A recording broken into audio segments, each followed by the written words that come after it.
So, ito po yung nagiging bill namin every month. So, on March, yan po siya, no?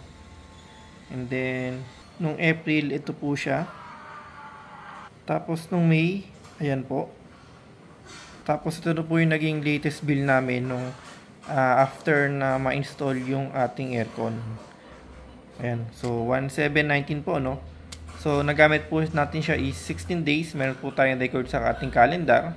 And then, yun nga po naging temperature natin. Nag-range lang po siya 24 to 27. And then, ang oras po natin nag-start is 10 to 10 p.m. to 5 a.m. na po, ano. So, may mga video po tayo ng every night na ginagamit natin yung ating aircon. So, 1719 lang po yung naging bill. So matotal po, sabihin na nga po natin, baka nadagdagan lang siya ng mga 200 pesos sa 16 days. Pero sa susunod po na pag-update natin, or after nung 27 po, kasi 27 po nagkakaroon ng bill, bali po, ang gagawin na po natin ngayon is, gagamitin na po natin siya for the whole month ng June.